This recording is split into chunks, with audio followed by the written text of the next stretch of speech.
Hey, good afternoon, everyone. Or if you're on the West Coast, which is where we're headed next, good morning to you.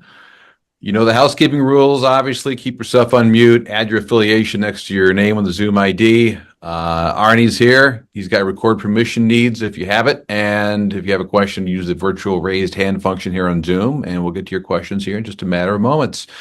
A busy stretch, let's call it. Busy stretch continues this weekend for the NTT IndyCar Series. For the 30th time, the series races at Portland International Raceway, the BitNow.com Grand Prix of Portland. Linus Lundqvist heads there with, let's call it, a lot of momentum after a big Saturday at World Ride Technology Raceway, scored his first podium on an oval. His second podium during his rookie season. And to that end, Linus leads the Rookie of the Year standings, has a 71-point lead with 4 races remaining. And with that, the driver of the number 8, the American Legion Chip Ganassi Racing Honda, joins us before heading out west. Hi, Linus. Thanks for doing this. Hi, hello. Good to see you guys. All right. So after a couple of days to digest Saturday night's race, from 18th to 3rd, a great drive. What did you make of your night? Yeah, thank you. It was a fun night. Any day you get to end on the podium is usually a pretty good day. So it was nice. I think it was as well. I was very happy to see that we got some good racing. Obviously, I think everybody were a little bit concerned going into it that it might not end up being the race that we saw. But even in that first stint, I think the second lane kind of opened up for most of us, and especially with the high downforce, you can get some slipstreaming done and actually follow. So yeah, it turned out to be a long night, but a fun one for us, that's for sure. Yeah, the passing number is insane. 676 on-track passes, which set an event record. In fact, all the passing stats were records Saturday night. So how do you characterize now your rookie season? As mentioned, 2 podium finishes and a few more chances to add to that before it's all said and done this year. Yeah, I mean that's going to be our focus here to kind of finish off strong. And like I said, I mentioned this earlier as well, but I think this summer break was actually very good for me personally, but I think for the team as well. I mean, it's been so hectic. I think coming to the summer break, that first weekend was my first free weekend since like middle of April, maybe. So it felt nice to kind of take a little bit easy and actually have some time to go through, the lessons that we learned throughout the year. And I think we kind of showed a little bit of that on Saturday as well. The things that we picked up throughout the year, and we were actually able to have a very, very solid race. So hopefully more of that come the last 4 races. Yeah, there's something to be said about momentum, and we'll see if that carries over to Portland and then Milwaukee and then Nashville. We'll go ahead and open it up for questions again. If you have one, use the virtual raised hand function, and we'll get to your questions here this afternoon and/or this morning. If you're, I see some of you joining us on the West Coast. Let's start here. Dan Jones, Dive Bomb Motorsports Magazine. Dan, welcome. Thank you very much, Dave. Hi, Linus. Well done on the result on the weekend. Post Barber, you sort of said you didn't do too much of the work. It was all down to strategy, and I think you said you were a small part of it. In comparison, how do you reflect to this podium? I know the strategy was all over the place in the race, but how do you reflect on this one in comparison? I'd say it was a bit of a combination.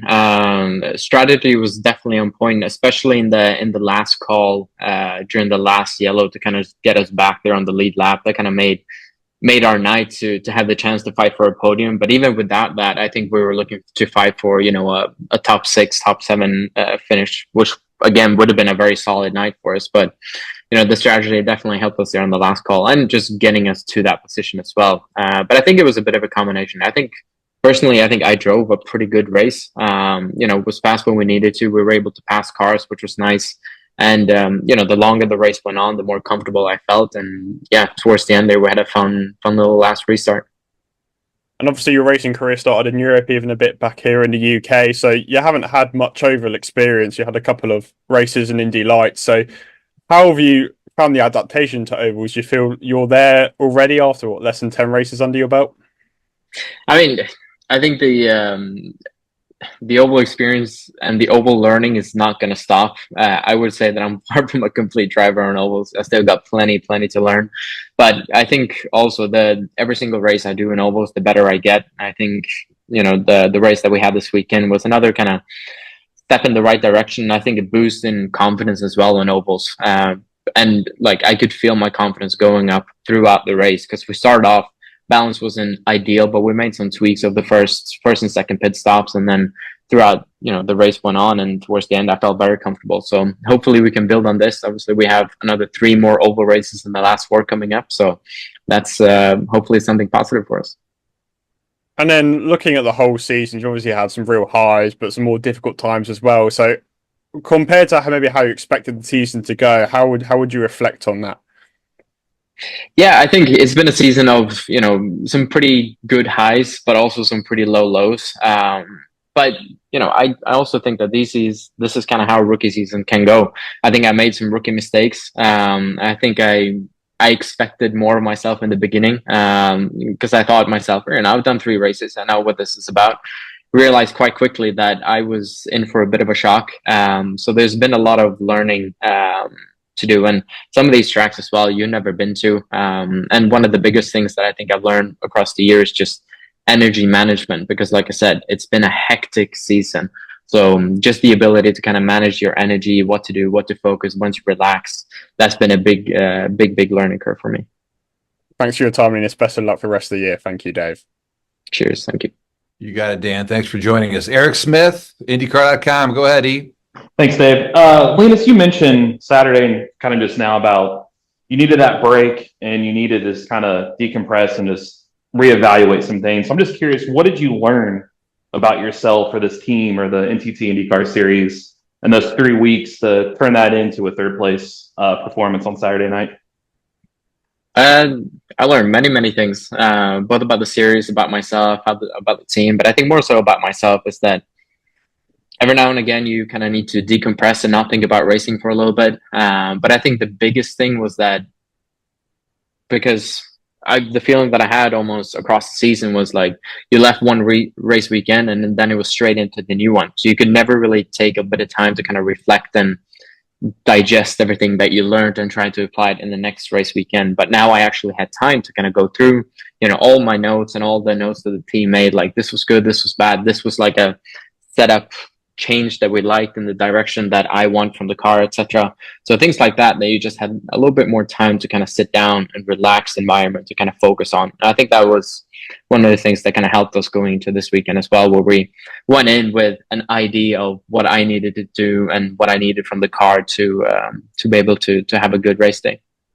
And my last one, you mentioned also about that momentum, and you're hoping it carries it through these final few races of the season. What's the feeling like today on a Tuesday compared to maybe like last week? 'Cause I know in Barber, you scored that third place, and we had a couple weeks off before you got back in the car. This time, you're back in the car in a few days. So what's the feeling like today compared to maybe last Tuesday or the Tuesdays before, going into a race weekend, coming off of that finish, knowing that you're right back going at it again this weekend, compared to, as you just said, that comparing notes, you didn't get that opportunity to sit down each week. So now that you had that opportunity, what's that like this weekend? Yeah, it feels good. I feel energized. I think every time you come off with good results, it's it makes the days go by a little bit easier and faster. But I think as well with the break, I was actually able to work a little bit ahead as well. So, preparation for Portland already started during the summer break. So now it doesn't feel like I just dive straight into an unknown weekend. Like I already kind of know what to expect. And again, it's a place that I've been to before, which is nice. Obviously never in an IndyCar, but I look forward to it. And like I said, especially now when we got a good feeling on the ovals, I look forward to Milwaukee and Nashville too. Awesome. Thanks, Linus. Safe travels, Wes. And thanks, Dave. Appreciate it, man. Cheers. Yeah, thanks, Eric. Hey, let's talk about Portland a little bit. What do you obviously, any next machinery? But what is it about Portland do you really enjoy? I mean, I enjoy going back to the West Coast. That's going to be nice. And then the track itself usually ends up being some pretty good racing. I mean, the overtaking opportunity, especially into turn one, can be very tempting. Starts and restarts tend to be quite chaotic, which usually can be fun, but it has a nice mixture of both low speed, high speed corners. And we know how these cars usually perform in the high speed stuff. So I look forward to kind of that last section to kind of try it out, because even in the next car it was fun. So hopefully in IndyCar it's even more. Joey Barnes, motorsport.com. Go ahead, Joey. Hey, thanks, Dave. Hey, Linus. Hey, Joey. So First and foremost, congrats on the podium. It was good to see you back on the podium. Thank you. I kind of wanted to touch on, there was kind of this anticipation, and you touched on it earlier, of what we had in Iowa was similar to what we were going to see at Gateway. And obviously that wasn't the case. So I would imagine that brings a level of optimism looking at Milwaukee. Obviously Nashville's a little bit of an unknown, but I guess the question I have is, why was that so different? Why was the racing so different? And do you anticipate that for Milwaukee?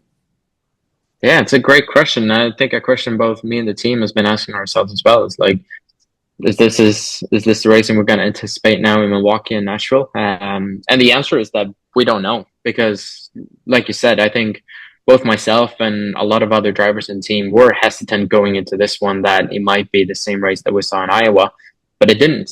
So I think, props to IndyCar and for Firestone for delivering a good product and, allowing us to have a good race. I think there were a couple of things that definitely helped the racing. For once, it was the second lane was open for quite some time. So I think people committed to that outside lane. And there were some reasons for that. One, I think they did a great job on the sweeping. Secondly, I think the tire had a fair amount of deg, which meant that you needed to pass people.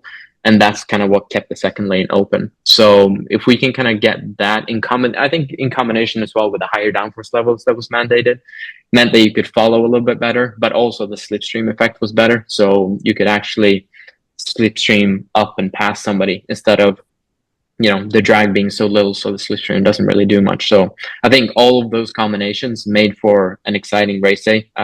It was, at least from inside the car. So hopefully we can see that in Milwaukee and Nashville. Very different tracks, but I think if we can keep the same concept, I think we're in for some good weekends.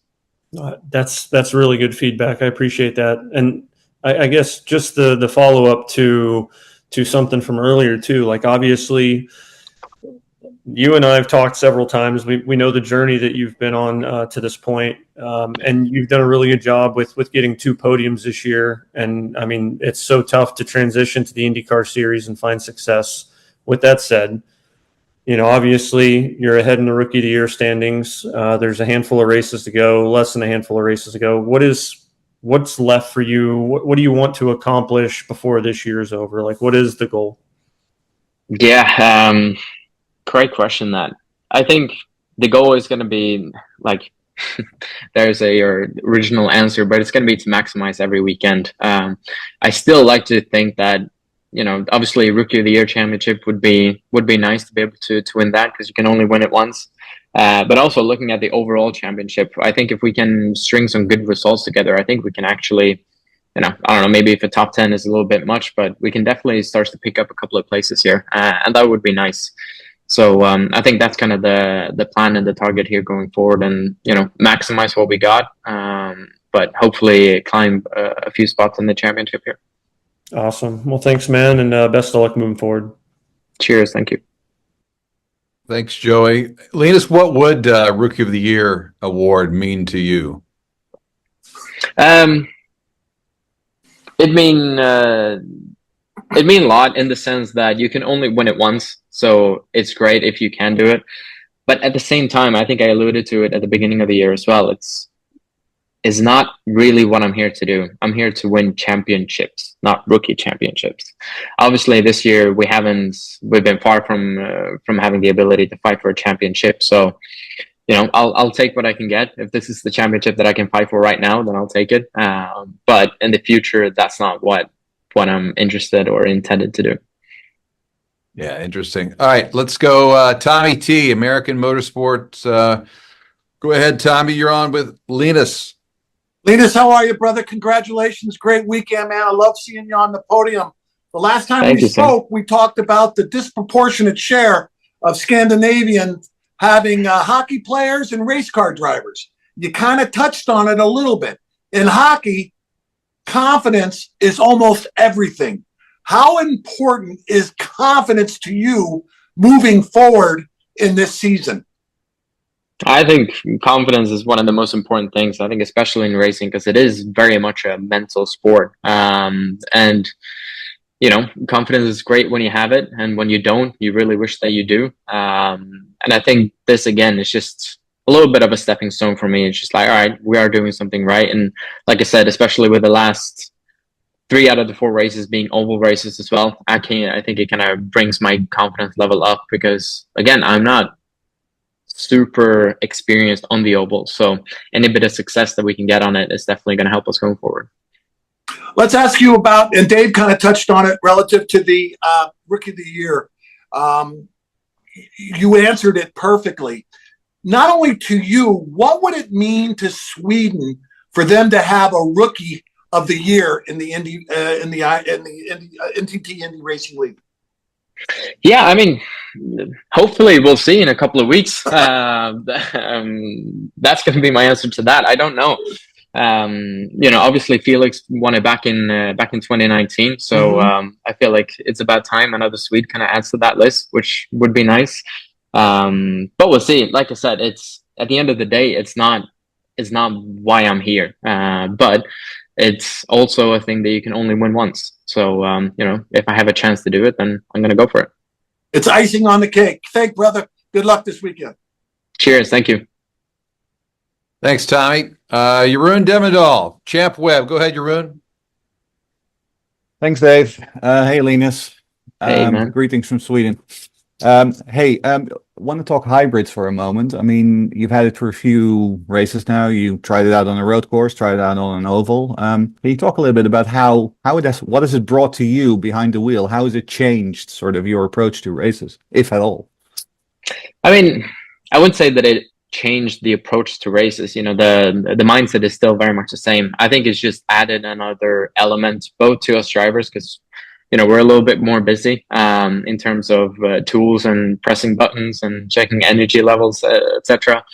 But I think as well from like an engineer's point of view, it's changed a little bit, both in terms of energy management, like where is the most efficient way to use it, where to regen, but also in the sense that obviously we added a fair amount of weight to the car, so it changed the car's balance. So the engineers had to take that into account, and every track that we go to now with a hybrid, it's not going to be identical how it was last year, because fundamentally the weight of the car has changed by a fair amount. So I think it's added something that they need to take into account, which I think they actually enjoyed. Like this car now is 12 years old, so obviously like every time you go to a track, it's going to be close-ish to what it was the year before. But now with a hybrid, it kind of threw a bit of a curveball to it. Yeah, on that, because now Portland, of course, you got 2 long straights, right? So I think more than at previous tracks, this is where you really need to choose where you apply it. Yeah, absolutely. And again, this is kind of where I don't really do that much. The engineers kind of run their simulations and say that, hey, this is the most efficient way of using it. The fun part for me is, and I think a lot of us drivers kind of did it, I think you get used to it and where you want to use it in the race, because you can use it to an advantage where it's most efficient lap time wise. But then when you throw it into a race scenario, because obviously it helps you to set up a pass or complete a move, so you kind of need to keep that in mind and see that, oh, the guy had made a mistake, then I need to save it for the next straight or whatever it might be. So it's just added another element that you try to use to your advantage. Hey, one last question then. There's been a lot about charters, and in relation to that also, some reports about Ganassi possibly downsizing. Is that in any way a worry for you? Something that you have in the back of your mind? Yeah, I mean, I've read it as well and see all the comments, but honestly, I don't know. Right now, that's all I can say. I mean, I know that there are a lot of talks and a lot of writings, but there always tends to be around this time of year. I know that the best thing I can do is still perform at the track. What's outside of my control, that's what it is. So, but yeah, we'll see. Time will tell. Yeah, silly season, eh? Silly season indeed. Exactly. Hey, Luca Thiel in Portland. Thanks, Dave. It's better to be on this side of the silly season talk than what you were previous in your career. So, right? I was just about to say, no matter what the talks say, I'll tell you what, it's a lot better than it was about a year ago. Colin Culpa chimes in on Rookie of the Year. This is a great stat. Linus should be the 6th Chip Ganassi Racing Rookie of the Year if you're fortunate enough to win the award. Marcus Armstrong Felix Rosenquist, Juan Pablo Montoya, Alex Zanardi, Eddie Cheever, the others. So I mean that's a really good group there. Yeah, I know it's not why you're here in IndyCar, but that's not a bad group to join. So no, not at all. Luis Salinas, Deportes Motor, go ahead. Thank you, Dave. Hi, everyone. Hola, Linus. Hello. Remember one of the questions of content days in Indianapolis on January. We spoke about that instructions, take the car to home, no scratch on the car. But now the situation is different. I'll make again the question. Obviously, I know you try to maximize every weekend, but the results and the podiums is not the same thing. The standard advised. Yeah, absolutely. And I think one of the things for me as well, like I said, it's been a season with ups and downs for us. And I think that I definitely need to focus on is making sure that our lows are not that low. So this doesn't mean that every weekend is going to be a podium weekend, but it means that every other weekend can't be a P20 and then a P3. It needs to be a P10 or a P8 or whatever it might be, and then a podium.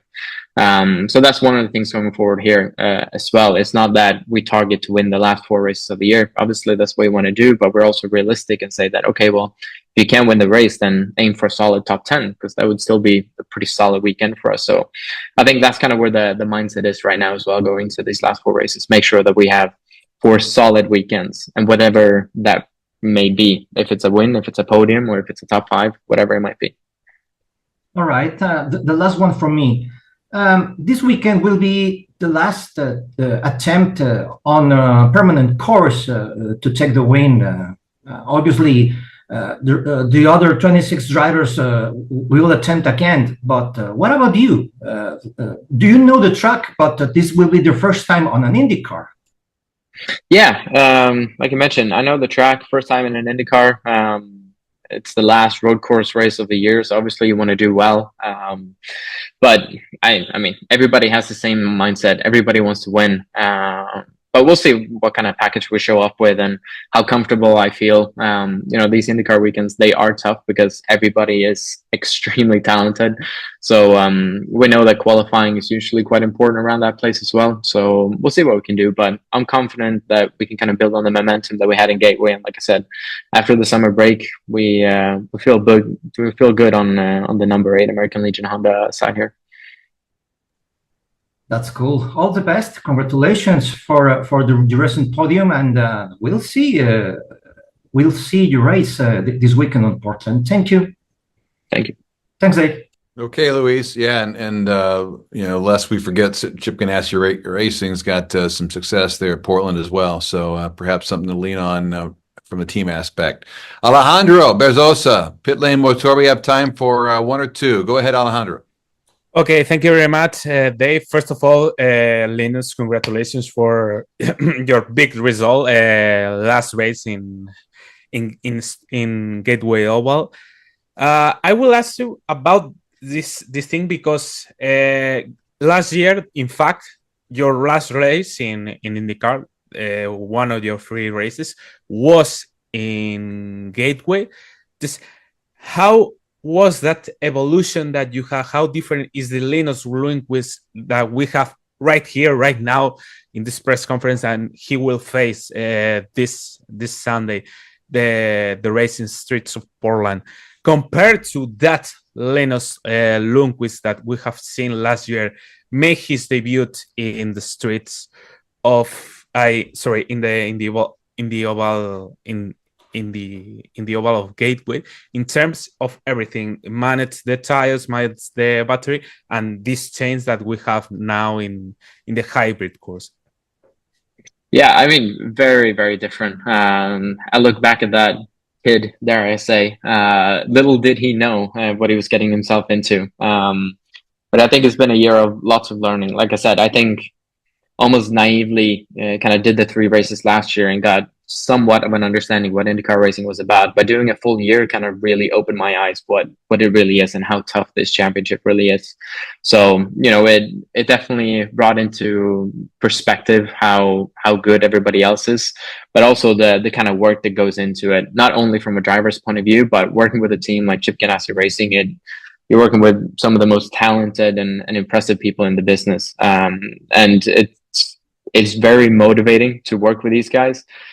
But it also adds pressure because you see the amount of, you know, time and effort that they dedicate to win races, and you know you don't want to let them down, and you want to put in just as much work, if not more, than they do. The second from my side, in order to continue my previous question, just how can this transformation, this evolution that you have affect in the aspect that you have 5 cars this year? How can this affect in your evolution? You have Kiffin as your teammate in terms of rookie, and you have Alex and Scott as veteran drivers, as the drivers to follow everything in the car. Yeah, I mean, there's obviously pros and cons of going to 5 cars, and I think we've kind of almost had a little bit of split in 2, where obviously you have Scott and Alex very much leading the team and obviously gunning for a championship. And then you kind of have us younger drivers still very much learning and looking up to those guys and trying to pick up things at the same time. Obviously, we want to be fighting with them, but also kind of realizing that, all right, well, we're not really at the caliber to fight for the championship yet. But that's obviously the goal to do one day.